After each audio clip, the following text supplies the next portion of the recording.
Oh, oh, oh, oh. Pas banget lagi Bu Dina ngomongin soal algoritma, karena sebenarnya aku udah mulai bertanya-tanya nih Bu soal algoritma. Jadi sebenarnya konsep gig ekonomi itu kan familiar di Indonesia sebutannya mitra itu gitu ya Bu. Jadi para mitra ini menganggap kalau misalnya mereka bekerja sebagai mitra itu kembali lagi ke awal, yaitu bekerja dalam waktu terbatas atau tertentu sesuai dengan kesepakatan.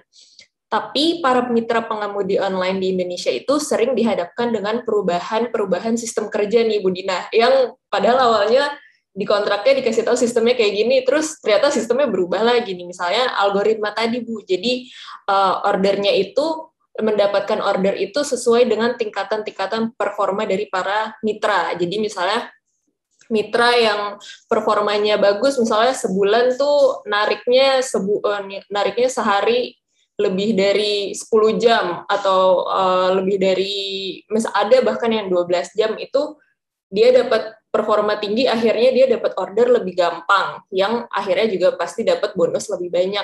Dan orang-orang yang performanya rendah, mungkin yang membuat jadi ojek online itu pekerjaan part-time-nya, itu Sambilan malah lah ya.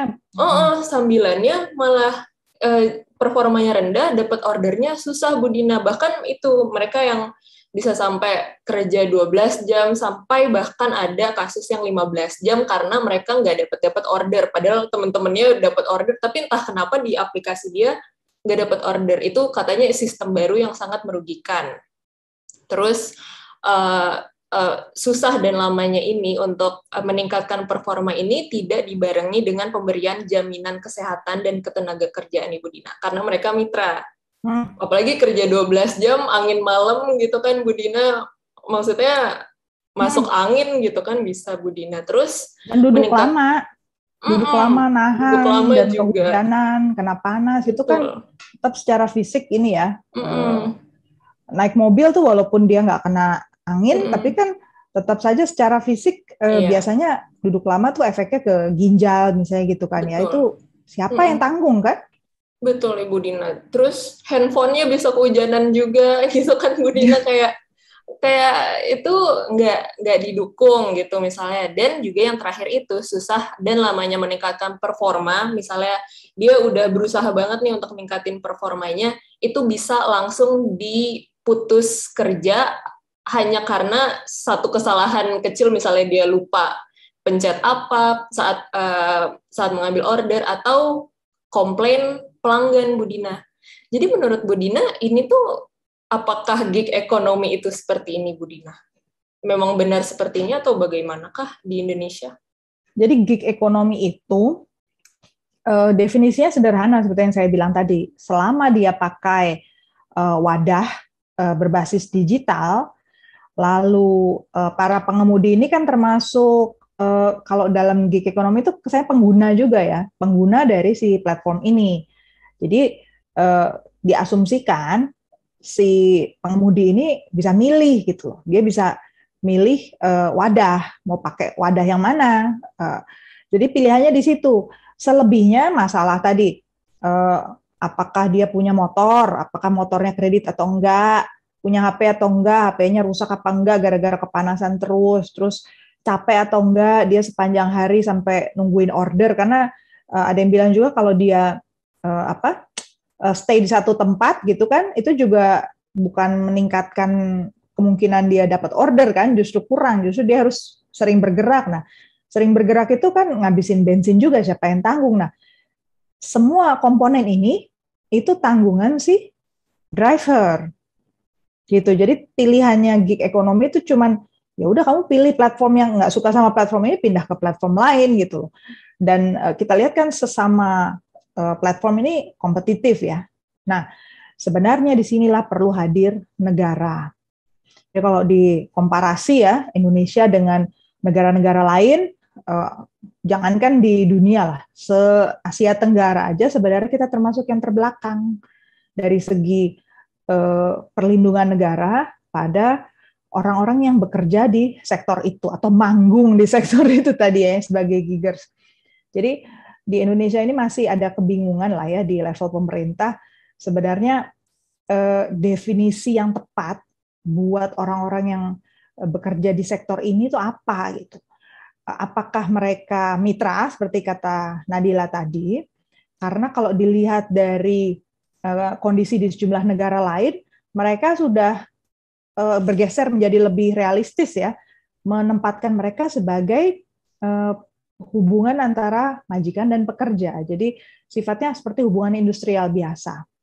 Dan yang kedua kan sebenarnya negara ini juga harus memutuskan ya, kalau dia bentuknya kemitraan sekalipun ya, kalau hubungan industrial jelas lah ya efeknya kan, ke perlindungan, ketenaga kerjaan tadi yang cerita nanti sebentar bisa kita bahas. Tapi kalau dia bentuknya kemitraan pun, sebenarnya kan negara harus memutuskan, ini harus kalau mereka menarik dana publik nih dari klien nih, sistem pajaknya berarti gimana dong? Regulasinya seperti apa dong? Harga yang dianggap layak itu sebagai melindungi konsumen tuh berapa? Kan dia nggak bisa semena-mena juga kan menetapkan harga ini kan charge biaya antar gitu kan. Jangan-jangan charge-nya tinggi tetapi ke pekerjanya rendah gitu kan, dipotong persentasenya tinggi sekali gitu. Kemudian tenaga kerjaannya juga seperti apa? Karena walaupun dia mitra, dia dianggap sebagai setara gitu ya, kan tidak menghilangkan kenyataan bahwa mereka itu sedang melakukan transaksi jasa ya.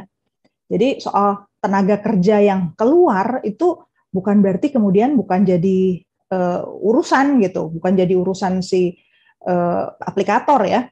Karena si aplikator entah itu Grab, Lazada, Shopee atau Gojek misalnya atau yang lain-lain lah, Uber lain-lain itu juga tetap harus berpikir ini orang-orang kerja loh.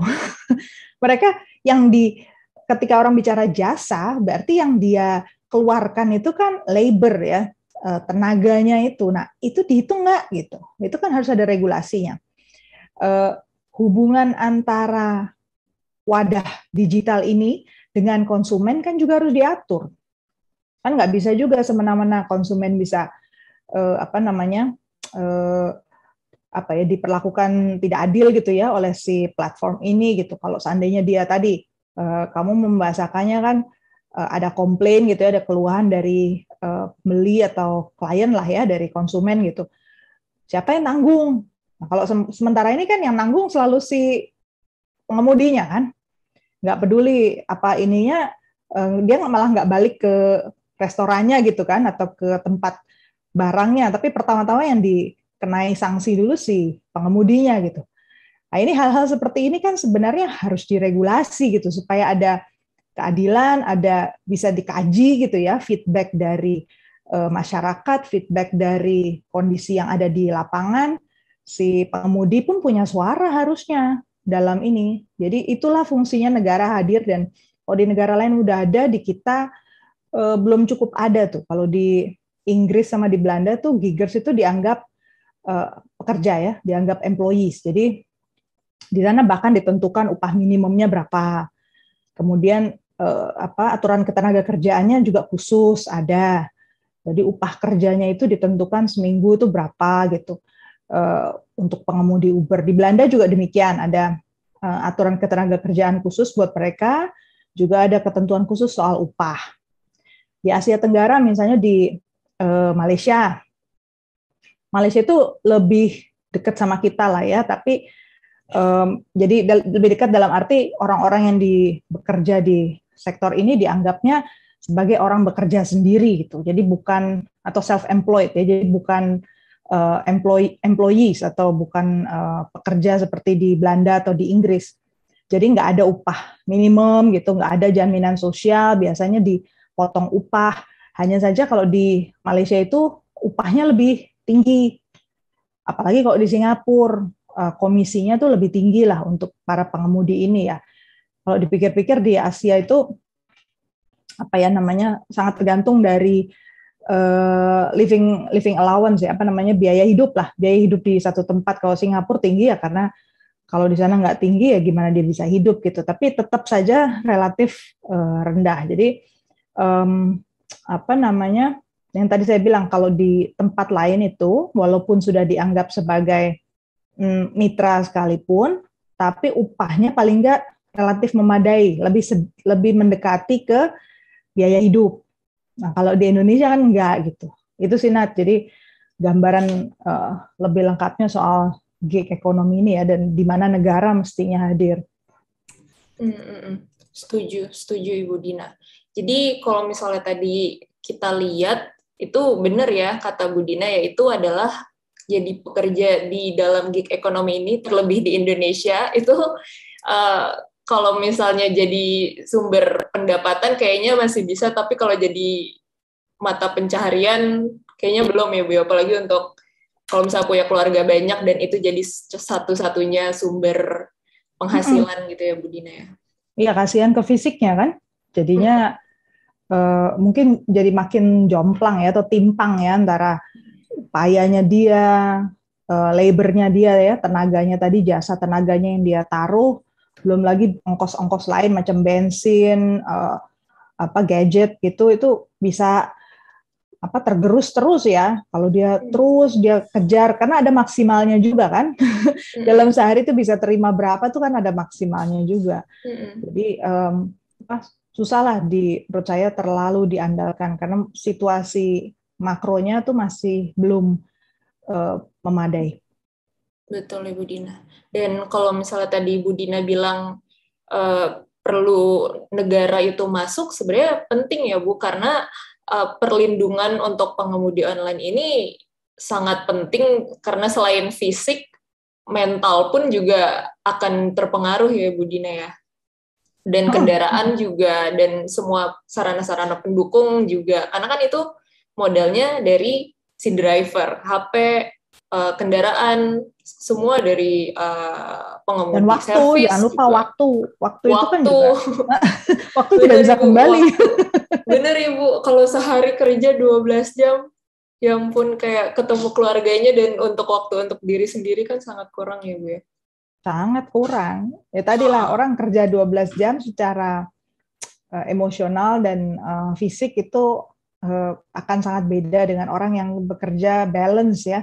Apalagi tanpa merasa tertekan, merasa ada kebebasan, itu efeknya beda lah ke fisik. Artinya generasi yang sedang kita alami saat ini nih ya, ada konsekuensi negatifnya juga kalau terus diterpa dengan masalah yang menggerus tadi ya, fisik, menggerus life balance ya, keseimbangan dalam hidup itu. Betul Ibu. Dan selain itu, kalau aku lihat di sosial media pun Ibu, itu tuh ramai larangan demo yang padahal kita semuanya pada bilang kita tuh tinggalnya kan di negara demokrasi, harusnya demo tuh boleh-boleh aja lah gitu. Terus jadi tuh rame di sosial media, itu salah satu aplikator, salah satu yang terbesar di Indonesia Ibu, bilang bahwa siapapun yang ikut demo pakai atribut kita, fotoin aja mukanya, nanti kita tindak lanjuti, dan biasanya tuh tindak lanjutinya tuh pasti diberhentikan Ibu Dina. Dan hal-hal seperti ini kayak tadi, jam kerja yang panjang, yang menguras fisik, menguras mental, menguras waktu, terus larangan-larangan yang seperti ini sebenarnya menggambarkan suasana kerja yang eksploitatif ya. Menurut Bu Dina gimana? Iya, saya setuju kalau dikatakan pekerjaan ini eksploitatif ya. Karena setidaknya ada 3 hal. Jadi 4 hal. Jadi bukan bukan sensasional nih ya kita bilangnya, tapi coba kita tilik lagi tadi satu persatu, kita sisir lah. Yang disebut eksploitatif itu apa sih? Pertama kan nggak punya pilihan.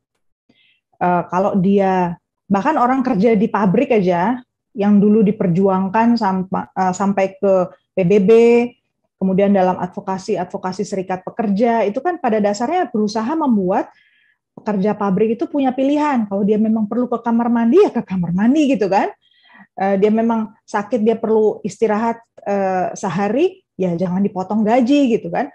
Ini hal-hal yang fundamental ya dalam konsep eksploitasi. Yang pertama itu pengemudi perlu punya pilihan, dan di sini pengemudi tidak punya pilihan selain selalu aktif menyalakan application-nya, terus rajin berkeliling, cari penumpang, cari orderan, atau kalau yang kerjanya kurir barang, berarti dia harus ngantar paket terus. Kalau mau terpenuhi nanti dapat rating tinggi dan dapat bonus gitu. Jadi nggak peduli mau ada hujan, badai, pusing, jalanan rusak, atau mungkin ada kecelakaan atau gangguan lah di jalan gitu ya, application jalan terus gitu, dan waktu jalan terus gitu. Jadi yang dihitung tuh kan hanya total tarikan, terus atau total antaran barang hari itu gitu kan, untuk nantinya mengkalkulasi upah atau komisi yang dibawa pulang. Nah, padahal kalau di sektor formal, saya kasih contoh yang paling ini aja deh, paling setara mungkin seperti orang kerja di pabrik ya. Para pemberi kerja itu kan wajib menyediakan suasana yang kondusif buat para pekerjanya, supaya hasil kerjanya optimal. Jadi disediakan ada kamar mandi, disediakan kursi, peralatannya disiapkan. Bahkan kalau yang bekerja di sektor misalnya jahit atau apa kan, lightingnya ya, lampu-lampunya tuh harus tepat, alat pelindung diri kalau kerja di pabrik gelas atau di pabrik yang membahayakan kesehatan ya, bising gitu suasananya, pabrik steel misalnya ya, apa namanya steel itu, baja gitu kan, ya dia harus pakai peralatan khusus ya. Nah itu disediakan gitu. Gunanya apa? Untuk kontrol variabel pengganggu. Jadi kalau sudah disediakan semua, pekerjaannya nggak optimal ya itu baru ditanggung oleh si pekerja. Nah hal ini kan tidak terjadi pada giggers ini. Jadi kalau di tadi yang giggers yang call center, penyedia jasa online, dia bisa ngatur sendiri gitu kan. Kalau dia nggak nyaman sama kliennya, dia putus hubungan bisa. Nah kalau pekerja pengemudi online ini kan nggak bisa. Dia harus selalu ikut aja, patuh. Itu satu ya, menurut saya dasarnya kenapa akhirnya eksploitatif. Lain kedua, kalau di sektor formal itu dari waktu ke waktu ada peningkatan jenjang karir yang menggambarkan juga tingkat keterampilan yang meningkat atau bahkan keahlian yang meningkat gitu.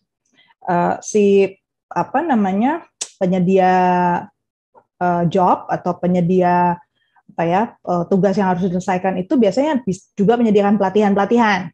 Kayak petugas call center kan juga dilatih ya. Paling nggak pertama dilatih, kemudian pada pertengahan dilatih kalau ada kasus konsumen tertentu ya dilatih khusus sesuai penugasan yang baru gitu kan.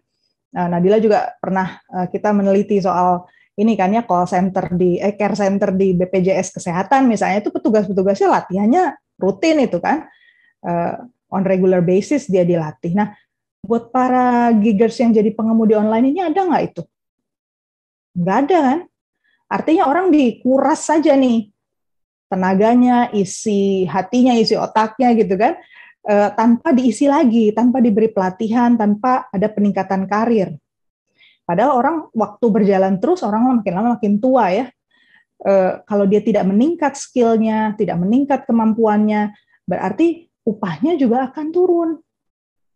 Jadi itu yang saya bilang eksploitatif yang kedua. Ketiga, kalau giggers yang lain, itu nggak pusing kalau waktunya kosong. Justru happy.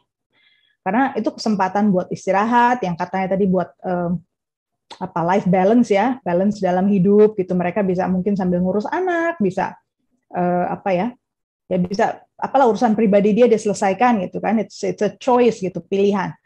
Lah kalau pengemudi online pusing dia malah kalau kosong, malah petaka dia. Justru kalau dia kosong lama nggak dapat orderan berarti kinerjanya turun gitu kan. Itu jadi catatan khusus. Jadi apa konsekuensinya?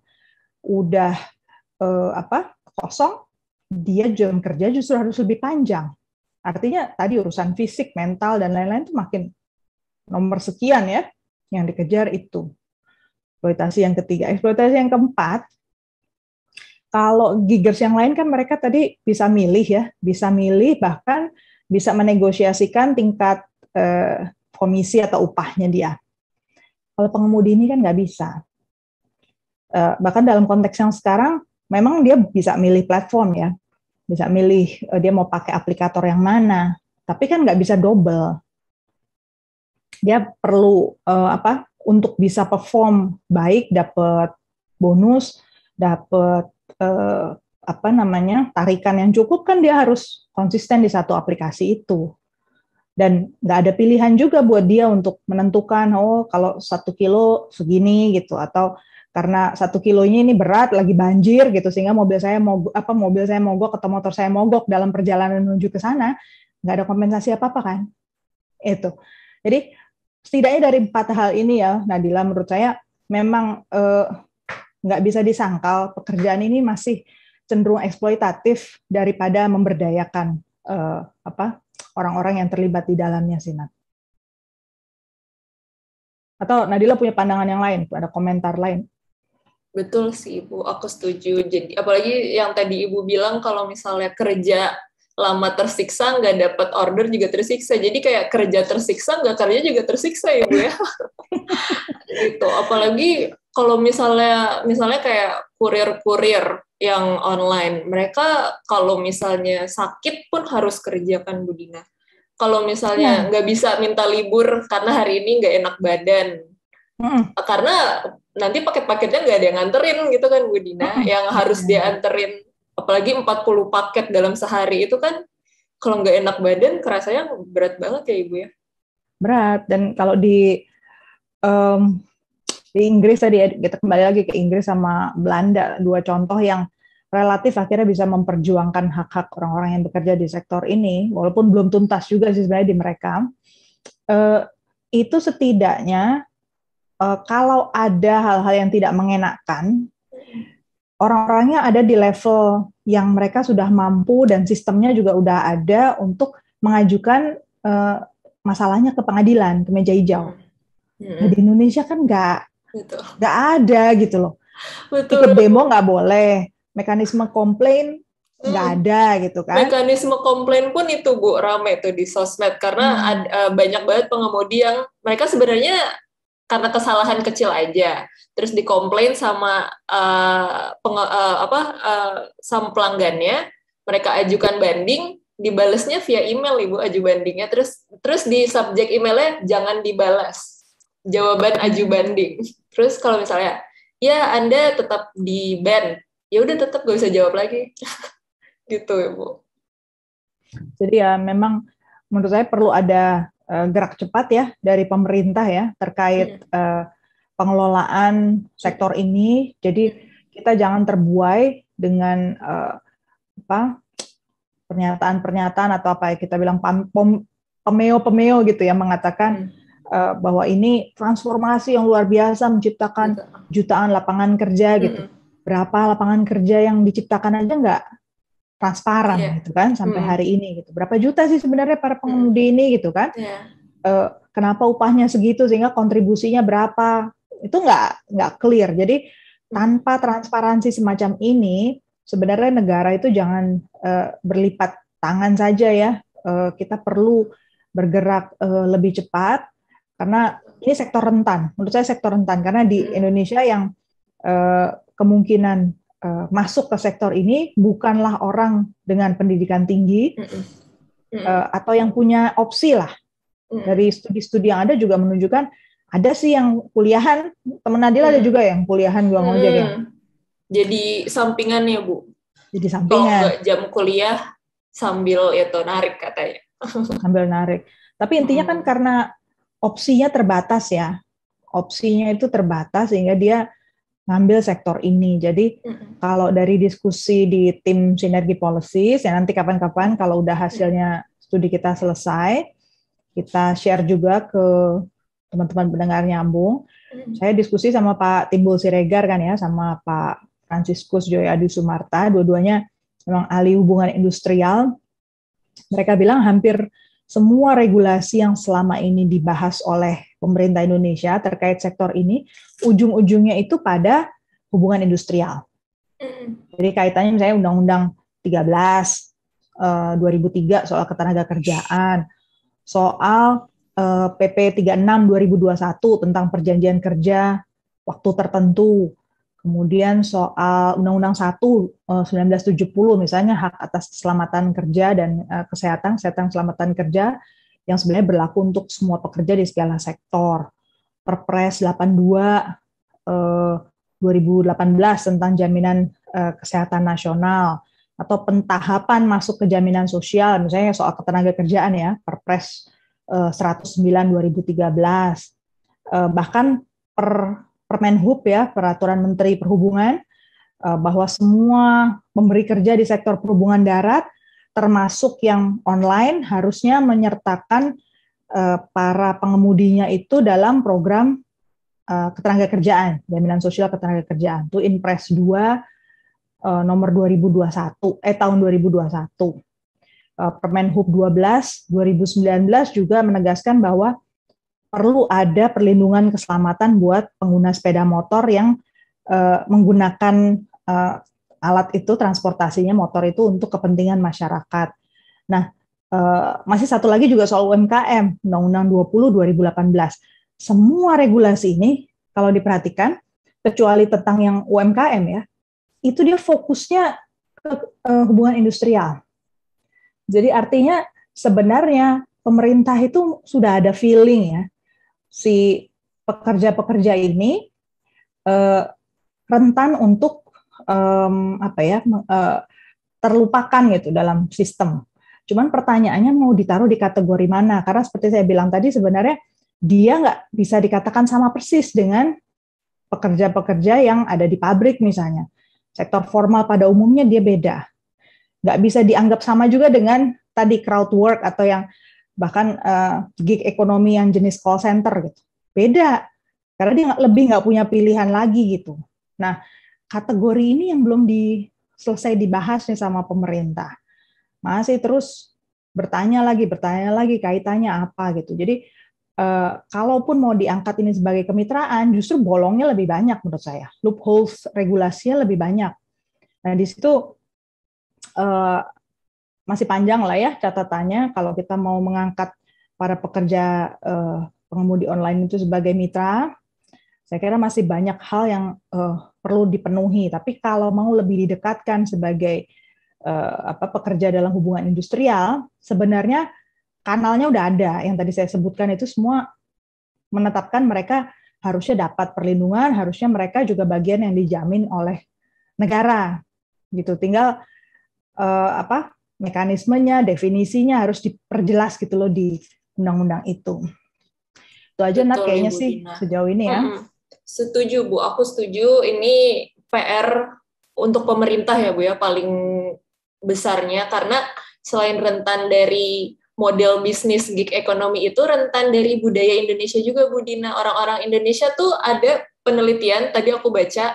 Jadi kenapa para gig workers ini, giggers ini itu bertahan di pekerjaan yang quote unquote eksploitatif? Karena mereka budayanya sabar Ibu Dina. Mereka bersyukur masih kerja. Lalu kalau dilihat beberapa tahun lalu saya nggak kerja, nggak apa-apa saya kerja kayak gini, sekarang yang penting kerja. Gitu ya Bu Dina ya. Jadi orang-orang ini malah harus dilindungin karena bersyukur aja gitu. Yang bersyukur walaupun mereka nggak tahu sebenarnya mereka dieksploitatif gitu ya Bu Dina.